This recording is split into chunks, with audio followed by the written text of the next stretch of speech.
Iran কি পারমাণবিক বোমা পরীক্ষা করে ফেলছে, বোমা কি বানায় ফেলছে? 2017 সালে উত্তর কোরিয়া যখন পারমাণবিক পরীক্ষা চালায় তখন 6.3 মাত্রার ভূকম্পন রেকর্ড করা হয়। এইটা ছিল বিস্ফোরণজনিত কৃত্রিম ভূকম্পন। গতকালকেও ইরানের সেমনানে 5.1 মাত্রার ভূকম্পন হয়েছে। সেমনান ইরানের মিসাইল টেস্ট এরিয়া। এইটা ইরানের প্রধান মহাকাশ উৎক্ষেপণ কেন্দ্র। এখান থেকে সাফির এবং সিমোরগ লঞ্চ ভেহিকলের মাধ্যমে স্যাটেলাইট উৎক্ষেপণ করা হয়। এই কেন্দ্র থেকে ইরান বেশ কয়েকবার ব্যালিস্টিক মিসাইল এবং মহাকাশযান উৎক্ষেপণ করছে। সেমনান একটা মরুভূমি অঞ্চল এবং এইখানে সেই কারণে জনসংখ্যা নাই, লোকজন বাস করে না। সেই কারণে এই জায়গায় ব্যালিস্টিক মিসাইল এবং রকেট পরীক্ষা চালানো খুব নিরাপদ। 100 কিলোটনের পারমাণবিক বোমার ভূগর্ভস্থ বিস্ফোরণ হইলে সাধারণত 5 মাত্রার ভূকম্পন অনুভূত হয়। এই সামনান এলাকায় ভূগর্ভস্থ পারমাণবিক বিস্ফোরণের জায়গা হিসেবে তৈরি করছে ইরান। এই রিপোর্ট অনেক আগেই আসিছে। অনেকে চিন্তা করতেছে এইটা প্রাকৃতিক ভূকম্পন না, তবে এই ভূমিকম্পের কেন্দ্র মাটির 10 কিলোমিটার গভীরে। এত গভীরে পারমাণবিক বোমার পরীক্ষামূলক বিস্ফোরণ করা যায় না, করা হয়ও না। তবে আমি তো আর বিশেষজ্ঞ না, যা পত্রিকায় দেখলাম আর কি, সেটা থেকেই বলতেছি আপনাদেরকে। তবে 2024 অক্টোবরে এই সেমনানেই একই মাত্রা ভূমিকম্প হয়েছিল। সেটা ছিল আরো গভীরে, 12 কিলোমিটার গভীরে। আর ইউরোনিউজ স্টোরি করেছিল যে এইটা সম্ভবত ভূগর্ভস্থ পারমাণবিক বোমার বিস্ফোরণ। ইউরোনিউজ কিন্তু ইউরোপিয়ান ইউনিয়নের, এটা খুবই নামকরা, বিখ্যাত, রেসপেক্টেড একটা নিউজ এজেন্সি।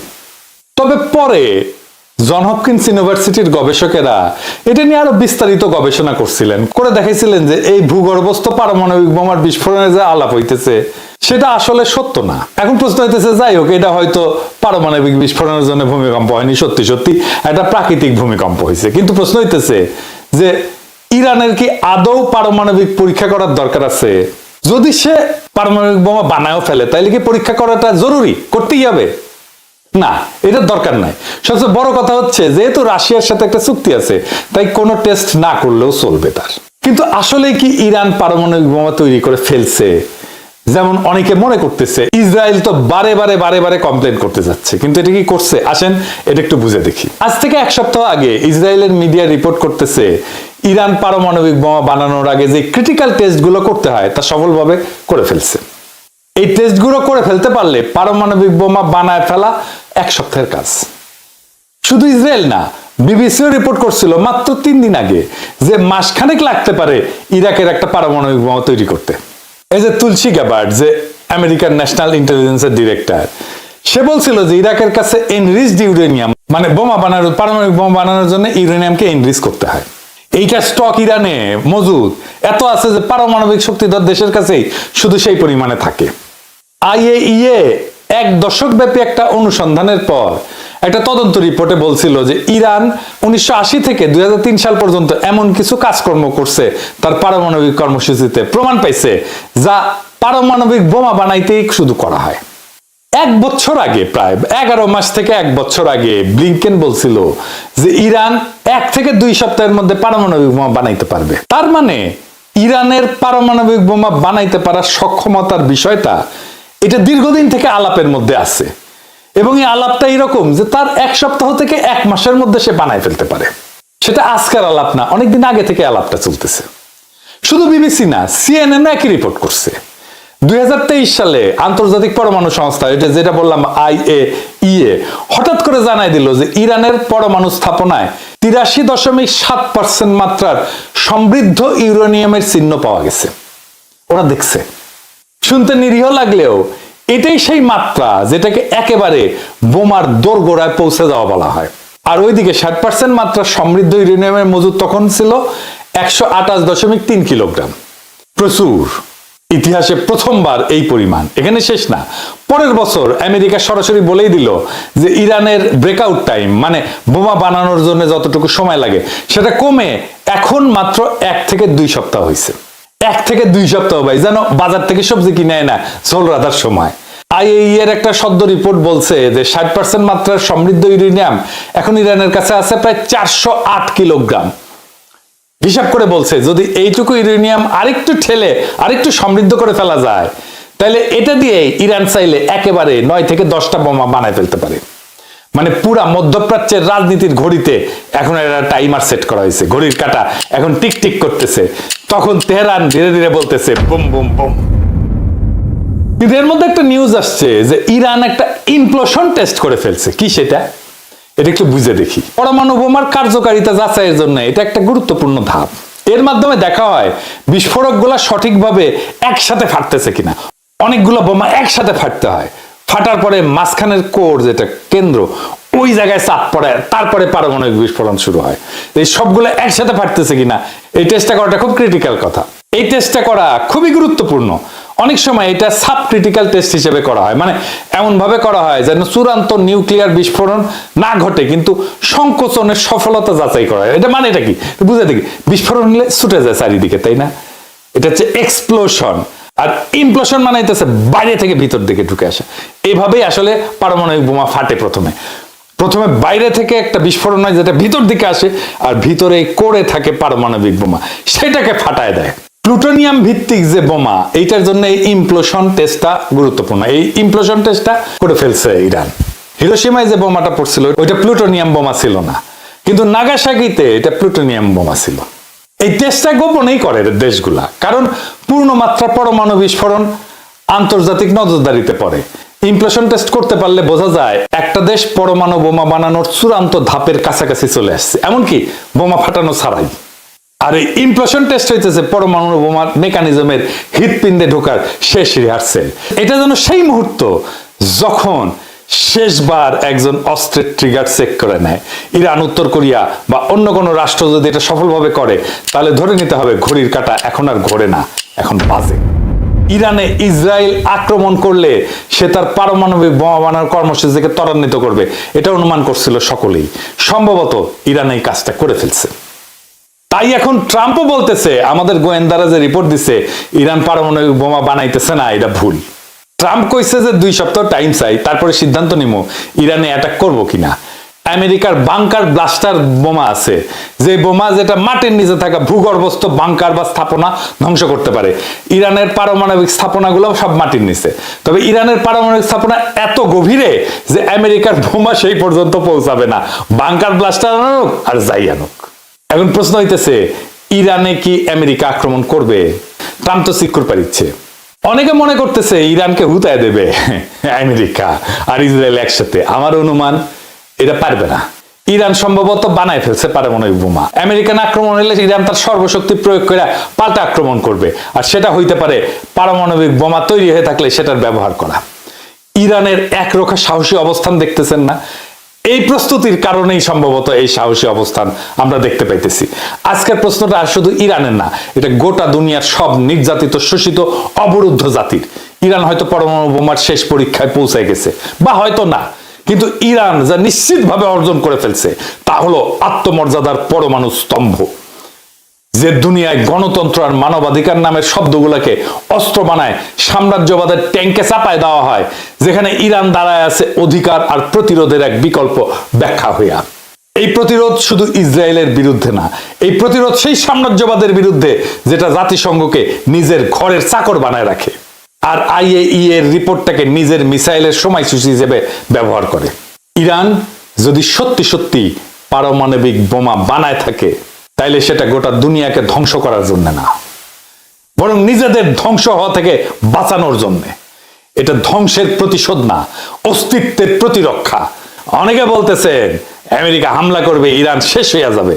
তাদের বলি, শেষ হয়ে গেলে ফিলিস্তিনের শিশুদের চোখে যে আগুন দেখো, সে আগুন কিভাবে এখনো জ্বলে। শেষ হয়ে গেলে ইরানের বৈজ্ঞানিকেরা কেন এখনো গোপনে কাজ করে। শেষ হয়ে গেলে এক জনপদের সাহস কিভাবে বিশ্ব শক্তির রাডারে ধরা পড়ে। ইরান এখন আর শুধু একটা রাষ্ট্র না, ইরান এখন এক আইডিয়া, ইরান এখন এক চেতনা, এক সাহসের, আত্মমর্যাদার, দাঁতে দাঁত চেপে সহ্য করার, আবার দাঁড়ায় যাওয়ার চেতনা। একটা জাতির না, একটা সময়ের, একটা যুগের প্রতিনিধিত্ব করে এখন ইরান। কেউ যদি পতনের শেষ প্রান্তে দাঁড়ায় থেকে চোখে আগুন ঝরাইতে পারে, তাহলে পুরা দুনিয়ার রাজনীতির মানচিত্র বদলে দিতে পারে সে। মাথা উঁচু করে দাঁড়ায় থাকো ইরান, তোমার এই দাঁড়ায় থাকা এক একটা পারমাণবিক বোমার চাইতেও শক্তিশালী। তোমার পতন না, তোমার প্রতিরোধী হবে ইতিহাস।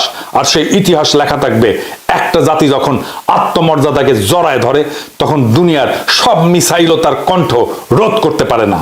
ইরানের লড়াইয়ে পরাজয় নাই, আছে শুধু প্রেরণা। তুমি আঘাত খেয়ে আবার উঠে দাঁড়াবে, কারণ তুমি ইরান, সাহস যার আর এক নাম। কেউ কেউ কইতেছেন ইরানের তো আসলে পাল্টা আঘাত করার মতো তেমন কিছু নাই, কিছু ক্ষেপণাস্ত্র ছাড়া। ক্ষেপণাস্ত্র ব্যয়বহুল, এইটার একটা স্টক আছে, সেটা শেষ হয়ে যেতে পারে দ্রুত। বিমান দিয়ে বোমা মারা অনেক বেশি কস্ট এফেক্টিভ, তাই এই যুদ্ধে ইরান টিকবে না। তার উপরে আমেরিকা আর ইসরায়েল একসাথে আক্রমণ করছে, আর ইরান ওইদিকে কাতার, বাহরাইন, জর্ডান, আরব আমিরাত, সৌদি আরব আর ইসরায়েলেও একসাথে পাল্টা আক্রমণ করছে। ইরান একা অসংখ্য শত্রুদের সাথে একসাথে লড়তেছে। একা এতগুলো রাষ্ট্রের সাথে একই দিনে যুদ্ধ বাধায় দেওয়ার ইতিহাস দুনিয়াতে আর একটা আছে কিনা মিলিটারি বিশেষজ্ঞরা বলতে পারবেন। আমি খুঁজে দেখছি, পাই নাই। এটি একটা অভাবনীয় যুদ্ধ, এমন যুদ্ধ আগে কখনো হয় নাই। ইরান একটা মরণ কামড় দিছে, এমন ভাবে যে আমি তো মরবই, তোমাদের সাথে নিয়ে মরবো, এই স্টাইলে। এই যুদ্ধে ইরানকে পরাজিত হবে, অন্য পরাশক্তিগুলো কি অবস্থান নেবে? আর আমেরিকা আসলে লাগলো কেন ইরানের পিছনে? আমেরিকার লাভ কি? এই জটিল রাজনীতি বুঝলে পরিষ্কার হয়ে যাবে বিশ্ব রাজনীতি, ভূ রাজনীতি এগুলো কি আসলে কিভাবে কাজ করে। আসেন আজকাল আলাপ আল্লাহর নামে শুরু করি। আলোচনা শুরুর আগে আমরা একটু সংক্ষেপে জেনে নিই আগে কি কি ঘটছিল, তাহলে ইরানের সংকট কেন তৈরি হলো সেটা বুঝতে পারবো। ইরানের পারমাণবিক কর্মসূচি নিয়ে 2000 সালের দিক থেকে পশ্চিমা দেশগুলোর সঙ্গে একটা টানাপোড়েন চলতেছিল। অভিযোগ ছিল ইরান হয়তো পারমাণবিক অস্ত্র বানাইতেছে। পৃথিবীর প্রত্যেকটা দেশে পারমাণবিক কর্মসূচি আছে, কিন্তু বাংলাদেশেরও আছে। এটা শুধু বোমা বানাইতে লাগে না, ইলেকট্রিসিটি বানাইতে লাগে, আমাদের চিকিৎসার জন্য লাগে, ক্যান্সার চিকিৎসার জন্য লাগে, রেডিওথেরাপি মেশিনে লাগে, আপনারা জানেন, এক্সরের জন্য লাগে, এমনকি বুকে যে হার্টের ডাক্তারেরা স্টেন্ট বসায় না, ওই টাইমেও লাগে। স্টেন্ট লাগাইতে গেলে দেখবেন যে ডাক্তার, নার্স, টেকনিশিয়ানরা বুকে স্যারকোনা এরকম একটা ছোট বাক্সের মতো সাদা এটা পড়ে থাকে, রেডিয়েশন মাপ ওইটা। যাই হোক, ইরান পারমাণবিক অস্ত্র বানাবে এই ভয়ে জাতিসংঘ, ইউরোপিয়ান ইউনিয়ন, যুক্তরাষ্ট্র ইরানের উপরে কঠোর অর্থনৈতিক নিষেধাজ্ঞা দেয়। ইরানের তেল রপ্তানি কমে যায়, ব্যাংকিং ব্যবস্থা প্রায় বিচ্ছিন্ন হয়ে পড়ে, অর্থনীতি স্থবির হয়ে যায়। এই অচল অবস্থা কাটাইতে 2015 সালে ইরান এবং 6 বিশ্বশক্তির মধ্যে একটা চুক্তি হয়। এটা চুক্তিটার নাম ছিল JCPOA, মানে হইতেছে joint comprehensive plan of action. কি ছিল সেই চুক্তিতে? চুক্তির মূল কথা ছিল ইরান তার পারমাণবিক কর্মসূচি সীমিত করবে, আর বিনিময়ে নিষেধাজ্ঞাটা উঠবে। পারমাণবিক কর্মসূচি সীমিত রাখা মানে প্রকৃতিতে যে ইউরেনিয়াম পাওয়া যায়, মানে যেটা থেকে পারমাণবিক শক্তি আসে আর কি, ওইটা দিয়ে কিছু হয় না, ওইটাতে ঘন করা লাগে, ঘন ঘন। মানে ধরেন চিনি ছাড়া চা হইতেছে প্রাকৃতিক ইউরেনিয়াম, পাইনসা চা হইতেছে অল্প সমৃদ্ধ ইউরেনিয়াম, মানে একটু ঘন হয়েছে। হালকা মিষ্টি চা হইতেছে মাঝারি সমৃদ্ধ ইউরেনিয়াম, আর কড়া মিষ্টির চা হইতেছে বোমা তৈরির গ্রেডের অতি সমৃদ্ধ ইউরেনিয়াম। এটা কেমনে ঘন করে এই ইউরেনিয়াম? মানে মাখন তোলা দেখেছেন না, যে ঘুটা দিয়ে ঘুরায়, ঠিক ইনকে ঘুরে ঘন করে। ইরান রাজি হয় যে এই ইউরেনিয়াম সমৃদ্ধকরণটা মাঝারি পর্যায়ে রাখবে, মানে যেটা দিয়ে আরামসে বিদ্যুৎ বানানো যাবে, চিকিৎসার কাজ করা যাবে। এবং আন্তর্জাতিক পারমাণবিক সংস্থা যেটা জাতিসংঘের IAEA, ওইটাকে কঠোর নজরদারির সুযোগ দিবে, নজরদারি চলতেছিল। এর ফলে চুক্তি স্বাক্ষর করার পর একটা বড় অংশের আন্তর্জাতিক নিষেধাজ্ঞা উঠায় নেওয়া হয়। ইরানের তেল রপ্তানি বাড়ে, বিদেশি বিনিয়োগও আসে। কিন্তু 2018 সালে ট্রাম্প এই চুক্তি একতরফাভাবে বাতিল করে দেয়। যুক্তি ছিল চুক্তিটা যথেষ্ট কঠোর না, মানে ট্রাম্পের পছন্দ মতো, মন মতো হয় নাই। আবার নিষেধাজ্ঞা আরোপ করা হয়। ইরান দেখে, আচ্ছা আমিও তো তাইলে ইউরেনিয়াম ঘন করব, আমার তো লাভ নাই, চুক্তিতে তো আমি নাই। তারা পারমাণবিক বোমা বানানোর মতো ঘন করে ফেলে ইউরেনিয়াম। কাছাকাছি ইরানের যুক্তি, আমেরিকা আগে চুক্তি ভাঙছে, আবার নিষেধাজ্ঞা দিছে, তাই বাধ্য হয়ে প্রতিক্রিয়া দেখাইতেছি। চুক্তি ভাঙার দায় যুক্তরাষ্ট্রের।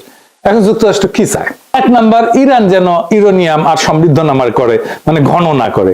এটাই শেষ না, তার মজুদ যেটা আছে সেটা যেন কমায়, এটাই শেষ না। আবার কঠোর নজরদারিতে যেন রাজি হয়, এখানেই শেষ না। সে যেন তার ব্যালিস্টিক মিসাইলের কর্মসূচি ত্যাগ করে, এটা যেন না বানায়। আর কে? এটাই শেষ না, হিজবুল্লাহ আর ইয়েমেনের হুতিদের যেন সাহায্য না করে। আবার ইসরায়েল দাবি করে ইরানের পারমাণবিক অবকাঠামো পুরো চূর্ণ বিচূর্ণ করে দিতে হবে, এটা শেষ করে ফেলতে হবে, মাটির সাথে মিশাই দিতে হবে। একটা দেশে বাইরের 2টা রাষ্ট্রের ইচ্ছা মতো চলতে হবে, আমেরিকা ইসরায়েল যা চাইবে তাই চলতে হবে। এটা কোনো মর্যাদা সম্পন্ন দেশ করবে না। এবার আসেন দেখি আসল প্রশ্ন, আমেরিকা ইসরায়েল কি ইরানকে হারাইতে পারবে? প্রথমে বলেনি আমেরিকার ইসরায়েলের সম্মিলিত সামরিক ক্ষমতার ধারে কাছেও ইরান নাই, তাইলে কি ইরান হারা যাবে? না, এই প্রশ্নের উত্তর অত সহজে দেওয়া যাবে না। আসলে আমরা আলাপটা শেষ করলে বুঝবেন আসলে ইরান হেরে যাবে কিনা। যুদ্ধ তো শুধু অস্ত্রের কস্ট বেনিফিট অ্যানালাইসিস না, যুদ্ধ রাষ্ট্রের কাঠামো, ইতিহাস, ভূগোল, মনস্তত্ত্ব সব মিলে একটা পূর্ণাঙ্গ সমীকরণ। আর সেই সমীকরণে ইরানকে সহজে হারানো খুবই কঠিন, প্রায় অসম্ভব। কেন? আমাদের একটু ইতিহাসে ফিরে যেতে হবে। ইরানকে বুঝতে হইলে 1953 সাল থেকে শুরু করতে হবে, যখন ইরানের তেলের মালিকানা ইরানের ছিল না, ব্রিটিশ কোম্পানি ছিল। বিপি নাম দেখেন নাই যে, এর ছিল মালিকানা ব্রিটিশ পেট্রোলিয়াম। 1953 সালে একটা ন্যাশনালিস্ট সরকার ক্ষমতায় আসে, প্রধানমন্ত্রী ছিল মোসাদ্দেক। সে তেল জাতীয়করণ করছিল। এর প্রতিক্রিয়া আমেরিকা সিআইএ কে দিয়া অভ্যুত্থান ঘটায়, তাকে সরায়, শাহকে ক্ষমতায় বসায়। সেই ঘটনা ইরানের রাজনৈতিক চেতনায় গভীর ছাপ ফেলে। বিদেশি হস্তক্ষেপ মানে জাতীয় অপমান। এই বোধ ইরানের রাষ্ট্র স্মৃতির একটা অংশ হয়ে যায়, কালেকটিভ মেমোরির একটা অংশ হয়ে যায়। তারপরে 1779 সালে বিপ্লব হয়, ইরানের বিপ্লব। শুধু ধর্মীয় আবেগ না, বরং দীর্ঘদিনের ক্ষোভ, অপমানবোধ, বিদেশি আগ্রাসন, জাতীয় সম্পদ দখলের বিরুদ্ধে একটা প্রতিক্রিয়া, সব মিলায় রাষ্ট্র একটা নতুন কাঠামো নেয়। ইরানের পর বিপ্লবের নতুন শাসন ব্যবস্থা খুব দ্রুত নিজেদের পাওয়ার কনসলিডেট করে ফেলে। সেনাবাহিনীর ভিতরে যে সমস্ত শাহপন্থী উপাদান ছিল সেগুলো ভেঙে দিয়ে তারা নিজেদের অবস্থান মজবুত করে ফেলে। ফলে বহু বছর পরেও সামরিক অভ্যুত্থান ও গণবিক্ষোভ এই সরকার কিন্তু পড়ে যায়নি। এটা কাকতালীয় না, এটা একটা কাঠামোগত ফল। কিছুদিন আগে সারা ইরানে ব্যাপক বিক্ষোভ হয়েছে না? আন্তর্জাতিক শক্তি সাপোর্ট দিচ্ছে, আমেরিকা সাপোর্ট দিচ্ছে, ইরান সরকার বর্বর ভাবে রক্তপাত ঘটায় বিক্ষোভ দমন করছে। হাসিনার মতো পড়ে যায় না কিন্তু। যদিও ইরানের সমাজ গভীরভাবে বিভক্ত হয়েছে, ইরানের বর্তমান রেজিম পছন্দ করে না এমন ইরানিয়ানদের সংখ্যা বাড়ছে অনেক। 1980 সালে ইরাক আক্রমণ করে ইরানকে। প্রথম থেকে ইরান দুর্বল ছিল, এলাকা দখল হয়ে যায়। কিন্তু 1982 সালের মধ্যে ইরান অধিকাংশ দখলকৃত এলাকা পুনরুদ্ধার করে ফেলে। সাদ্দাম হোসেন ভাবছিলেন যে আক্রমণে ইরানের ভিতরে একটা অভ্যুত্থান হবে, বিপ্লবী সরকার পড়ে যাবে। বাস্তব হয়েছে উল্টা। যুদ্ধ রাষ্ট্রকে আরো সংহত করছে। জনগণ, সামরিক বাহিনী সবাই সরকারের পিছনে দাঁড়াইছে। এই যুদ্ধ দীর্ঘায়িত হয়েছিল, বিপুল প্রাণহানি হয়েছিল। খোমেনি আপোষহীন ছিলেন। তিনি আমেরিকা সোভিয়েত দুই শক্তিকে গ্রেট শয়তান বলছিলেন। এর ফলে ইরাক ইরান যুদ্ধের সময় আমেরিকা, সোভিয়েত ইউনিয়ন, আরব রাষ্ট্র অনেকেই ইরাককে সাহায্য দেয়। সেজন্য যুদ্ধটা দীর্ঘ হয়। তবুও ইরান রাষ্ট্র হিসেবে ভেঙে পড়েনি, বরং দীর্ঘ যুদ্ধ তাকে আরো যুদ্ধ সহনশীল রাষ্ট্রে পরিণত করছে। এই আক্রমণ ইরানকে আরো সংহত করবে কিনা সেটা আগামী কয়েকদিনের দুনিয়া দেখবে। খামেনির মৃত্যুর পরে কি ঘটবে এখন অনুমান করা শক্ত, কিন্তু সম্ভাব্য সিনারিও কি হইতে পারে সেটা আমরা একটু আলাপ করতে পারি। যদি শুধু আকাশ থেকে বোমা মারা হয় তাতে সামরিক স্থাপনা ক্ষতিগ্রস্ত হইতে পারে, কিন্তু রেজিম চেঞ্জ হয় না, সরকার পতন নিশ্চিত হয় না। ইতিহাসে দেখা গেছে নো ফ্লাই জোন বলেন, দীর্ঘ বোমা বর্ষণ বলেন, এসব চলতে পারে বছরের পর বছর, কিন্তু স্থল আক্রমণ ছাড়া, গ্রাউন্ড ইনভেশন ছাড়া রেজিম চেঞ্জ করা কঠিন। ইরানে গ্রাউন্ড ইনভেশন কেন কঠিন? প্রথমত ভূগোল। স্থল পথে ইরানে ঢুকতে গেলে পশ্চিম ইরানের দীর্ঘ জাগ্রস পর্বতমালা অতিক্রম করতে হবে। পাহাড়ি ভূখণ্ডে বড় আকারের সেনা, ট্যাঙ্ক, সরবরাহ লাইন এগুলো এগায় নেওয়া খুব কঠিন। সরু গিরিপথ থাকে, উঁচু নিচু পথ থাকে। এখানে যারা প্রতিরক্ষা করে, ডিফেন্স করে, তাদের বেশি সুবিধা। ইরান মূলত একটা বিশাল উচ্চভূমি, চারপাশে পর্বতমালা, মাঝখানে মরুভূমি, আর জনবসতি অনেক জায়গায় পাহাড়ের ভেতরে আড়ালে। এই ভূগোল আক্রমণকারীদের জন্য তিনভাবে বিপজ্জনক। একটা হচ্ছে মেকানাইজ বাহিনী, এগুলো ট্যাঙ্ক ইত্যাদি গাড়ি, বহর টহর এই সমস্ত নিয়ে যখন যায়, আগাইতে যায়, তখন গতি কমে যায়। সংকীর্ণ উপত্যকার মধ্যে দিয়ে যেতে হয়, চোখ পয়েন্ট আছে, মানে যেখানে আটকায় যেতে পারে। এইসব জায়গায় কনভয় আটকায় গেলে ক্ষয়ক্ষতি দ্রুত পারে, উপর থেকে আক্রমণ করবে। যারা ডিফেন্স করে তাদের এখানে সুবিধা, উচ্চভূমি থেকে নজরদারি করতে পারে, অ্যাম্বুশ করতে পারে, প্রতিরক্ষা লাইন তৈরি করা তুলনামূলকভাবে সহজ। ইরান সবসময় এই অ্যাডভান্টেজে থাকবে। রাজধানী বা নগরগুলো এগুলো ইনসুলেটেড, মানে বড় শহরগুলো অনেকটাই পাহাড়ি বলয়ে সুরক্ষিত, চারিপাশে পাহাড়। দ্রুত ধাক্কায়, কুইক থ্রাস্ট যেটাকে বলে মিলিটারি ভাষায়, এটা ফল আনা কঠিন। ইরান সমতল ইরাকের মতো না, এখানে ভূগোল নিজেই এক ধরনের প্রতিরক্ষা বাহিনী হয়ে থাকে। এরপর আছে লজিস্টিক্স বা সরবরাহ। ইনভেশন মানে শুধু সৈন্য যাওয়া না, এটা সাপ্লাইয়ের যুদ্ধও বটে। স্থল আক্রমণে জেতা মানে সাপ্লাই চেনের উপরে বেঁচে থাকা, সাপ্লাই লাইনের উপরে বেঁচে থাকা। প্রত্যেক দিন বিপুল জ্বালানি, গোলা বারুদ, খাবার, যন্ত্রাংশ এই সমস্ত দীর্ঘ রুটে এনে পৌঁছাইতে হবে। পাহাড়, মরুভূমি এই সমস্ত পরিবেশে কনভয় ট্রান্সপোর্ট ইন্টেন্সিভ এবং সিকিউরিটি ইন্টেন্সিভ হয়। একবার সাপ্লাই লাইন যদি ভেঙে যায়, তাহলে ফ্রন্ট লাইনের শক্তি থাকলেও এটা কার্যত থেমে যায়, কাজ করতে পারে না, আক্রমণ করতে পারে না। এটাই বড় পার্থক্য। গ্রাউন্ড ক্যাম্পেনে আপনার যুদ্ধ ক্ষমতা নির্ভর করে সাপ্লাই পৌঁছায় কিনা এটার উপরে। এরপর আছে এন্ট্রি প্রবলেম, কোন দিক থেকে ঢুকবে। এটা এই রাজনীতিতে অনেক সময় সামরিক সমস্যার চেয়ে বড় হয়ে যায়। ইরানে বড় স্কেলে স্থল আক্রমণ করতে গেলে প্রতিবেশী দেশগুলো ঘাঁটি করিডোর দরকার পড়বে, কিন্তু আঞ্চলিক রাষ্ট্রগুলো রাজনৈতিক ঝুঁকি নিতে চায় না। নিজেদের ভিতরে অস্থিরতা, ইরানের পাল্টা আঘাত, এই সমস্ত কারণে এই অ্যাক্সেসটা দিতে চায় না এবং দেয়ও নি কেউ। এই জন্য অপারেশনাল প্ল্যানিং খুব জটিল হয়ে যায়। ইরান যেটা সিকিউরিটি স্ট্র্যাটেজি নিয়ে চলে, এটার একটা প্রতিরক্ষার ধারণা আছে, এটাকে বলে A2AD প্লাস অ্যাসিমেট্রিক। এইটা দিয়ে সময় কেনে এবং খরচ বাঁচে। A2AD এটা আবার কি আসেন, এটা বুঝে দেখি। এনা সামরিক টার্ম ইউজ করলাম আর কি, কুল লাগে এনা এগুলো শুনলে, বুঝে কই। A2AD মানে হচ্ছে অ্যান্টি অ্যাক্সেস, দুইটা এ, সেজন্য A2AD মানে হচ্ছে এরিয়া ডিনাল। সহজ ভাষায় শত্রুকে ঢুকতে দিও না, ঢুকলেও আরামে চলতে দিও না। ধরেন কেউ আপনার বাড়িতে ঢুকতে চায়, আপনি কি করবেন? গেটের সামনে কাটা বসাবেন, রাস্তা ব্লক করবেন, চারপাশে নজরদারি বসাবেন, ঢুকলে আঘাত করবেন। ইরানও সমুদ্র এবং আকাশপথে ঠিক এইটাই করে। উপসাগরে ছোট ছোট দ্রুতগামী নৌকা থাকে, সমুদ্রের মাইন পথ থাকে, দূরপাল্লা ক্ষেপণাস্ত্র থাকে, ড্রোন থাকে, এয়ার ডিফেন্স থাকে। উদ্দেশ্য হচ্ছে আমেরিকা বা অন্য কেউ যেন সহজে বাহিনী ঢুকাইতে না পারে। আর অ্যাসিমেট্রিক, এটার মানে কি? অ্যাসিমেট্রিক মানে হচ্ছে শত্রু বড় এবং শক্তিশালী হইলে সরাসরি তার মতো লড়বে না, অন্যভাবে লড়বে।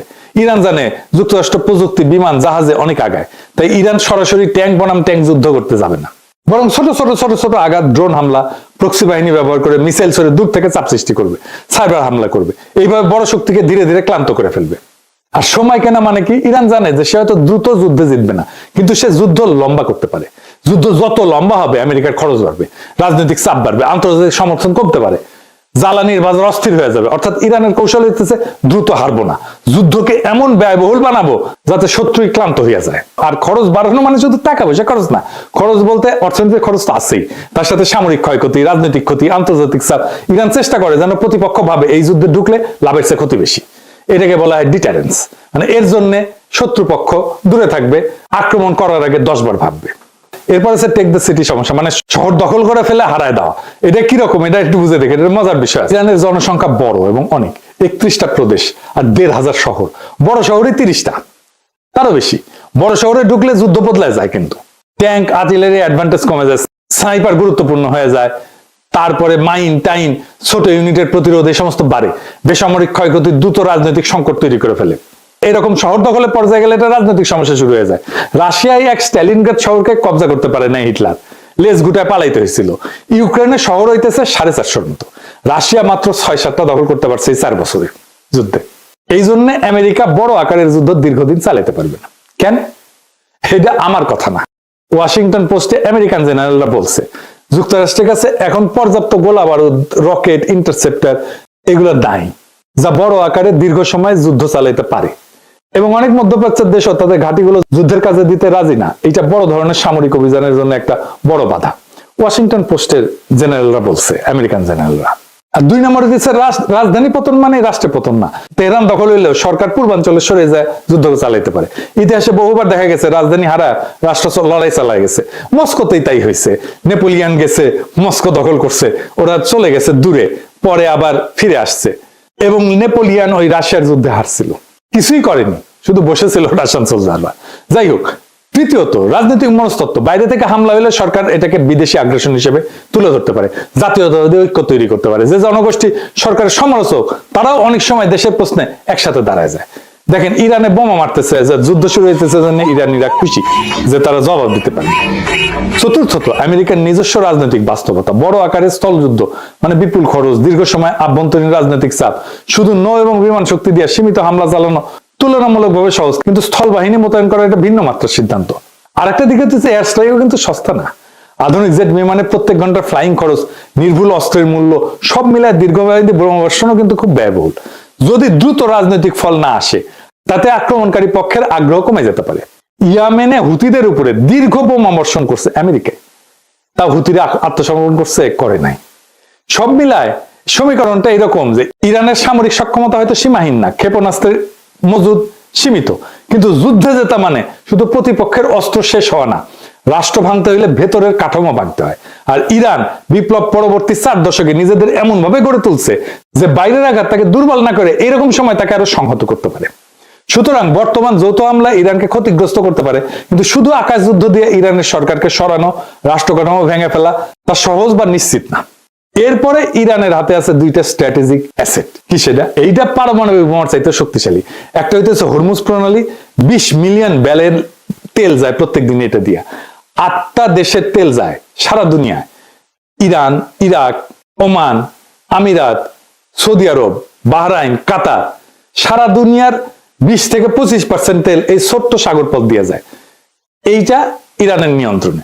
সৌদি, কুয়েত আর কাতারের 90% তেল এই রাস্তায় যায়। আরেকটা হইতেছে ইয়ামেনের পাশে আরেকটা গুরুত্বপূর্ণ প্রণালী আছে, তার নাম হচ্ছে বাব এল মানদেব। এইটা লোহিত সাগর আর গালফ অফ এডেন এই দুইটাকে যুক্ত করে। এর মাধ্যমে জাহাজগুলো সুয়েজ খাল হয়ে ইউরোপ, এশিয়া এই রুটে চলাচল করে। এদিক দিয়ে তেল যায়। এখান দিয়েও প্রত্যেক দিন ধরেন 7 থেকে 10 মিলিয়ন ব্যারেল তেল, পেট্রোলিয়াম পণ্য এদিকে যায়। এইটা প্রায় 10%-এর মতো তেল পরিবহন করে বৈশ্বিক তেলের। এটাও ইরান হুথিদের দিয়ে আংশিক বা পুরোপুরি বন্ধ করে দিতে পারে। এতে কোন কোন দেশ ক্ষতিগ্রস্ত হবে? আমরা তো হবই। আমরা দুধবাদ, ইন্ডিয়া হবে, ইউরোপ হবে, চায়না হবে, ব্যাপকভাবে ক্ষতিগ্রস্ত হবে। সেটা বড় ব্যাপার না, কিন্তু এই কারণেই বলা যায় ইরানকে আঘাত করা সম্ভব, কিন্তু সেটা ইতিহাস, ভূগোল এবং রাষ্ট্র কাঠামো বিচারে তাই অসম্ভব। এখন প্রশ্ন হইতেছে ট্রাম্পের কি লাভ ইরানকে আক্রমণ করিয়া? অন্য লাভের মধ্যে আছে আমেরিকাকে ট্রাম্প তো গ্রেট বানাবে, মেক আমেরিকা গ্রেট এগেন। ও গুয়াতনাই সাম রাধাকৃষ্ণের নাম। তো এখন যারা ওর কম্পিটিটর, মানে ধরেন ইউরোপ, তারপরে চায়না, তাদের চাপে ফেলতে পারে। ইউরোপ আর চায়নাকে সে যুদ্ধ বাধায় এই দুই শক্তিকে চাপে ফেললো, তেল পাইলো না, এক্সট্রা লাভ। তাদের ইকোনমি চাপে পড়বে, ইউরোপ এবং চায়নার ইকোনমি চাপে পড়বে এই যুদ্ধের কারণে, কারণ তাদের জ্বালানি আসবে না। ইউরোপ আর চায়নার ইকোনমি দারুণভাবে ক্ষতিগ্রস্ত হবে। আর ইন্ডিয়া আমার অনুমান সিস্টেম করে আসছে ও মোদির সফরে, আবার হয়তো রাশিয়ান তেল নিবে, এই কনসেশন দিয়ে আসছে। ট্রাম্প তো কিছু না পাইলে কিছু দেয় না। একবার তো নেতা নেওয়ার মনোরঞ্জনের জন্য নাচছিল মোদি, এপস্টেইন ফাইলে আসিছে। এইবার আমার অনুমান আফগানিস্তান আর পাকিস্তানের মধ্যে যুদ্ধটা ওই মোদি লাগাইছে। পাকিস্তানকে সীমান্তে বিজি রাখবে। এখন তালেবান আর ইন্ডিয়া তো জিগরি দোস্ত। পাকিস্তান যেন কোনোভাবে আর এইদিকে নজর দিতে না পারে, সাহায্য করতে না পারে ইরানরে। সে তো আবার ইরানের বন্ধু। আবার ভারতীয় রাষ্ট্রায়ত্ত company India Ports Global Limited, সে ইরানের চাবাহারের শহীদ বেহেশতি টার্মিনাল পরিচালনা করে। ভারত সেখানে ক্রেন, কার্গো হ্যান্ডলিং এই সমস্ত ইকুইপমেন্ট বসাইছে। এখান থেকে কোনো গোয়েন্দা তথ্য নিতে পারে। এই পোর্ট হয়তো তাদের কাজে লাগতে পারে ইসরায়েলের।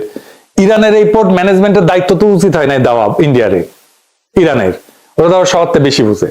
আবার ওমানের ডোকোমেও একটা পোর্ট আছে যেখানে লজিস্টিক অ্যাক্সেস আছে, মেইনটেনেন্স অ্যাক্সেস আছে ইন্ডিয়ার। এটা আবার হরমুজ প্রণালীর জাস্ট বাইরে। ফলে পারস্য উপসাগরের উত্তেজনা হইলে বিকল্প অপারেশন পয়েন্ট হিসেবে এটা কাজ করতে পারে।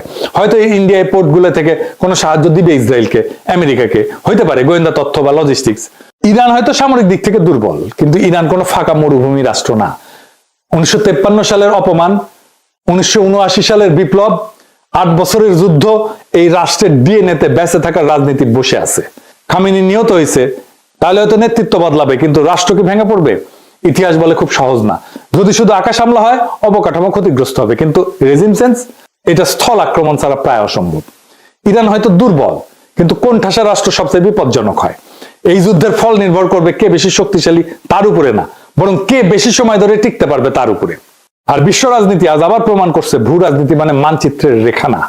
ভূ রাজনীতি মানে শক্তি, স্মৃতি, অর্থনীতি আর প্রতিরোধের সমীকরণ।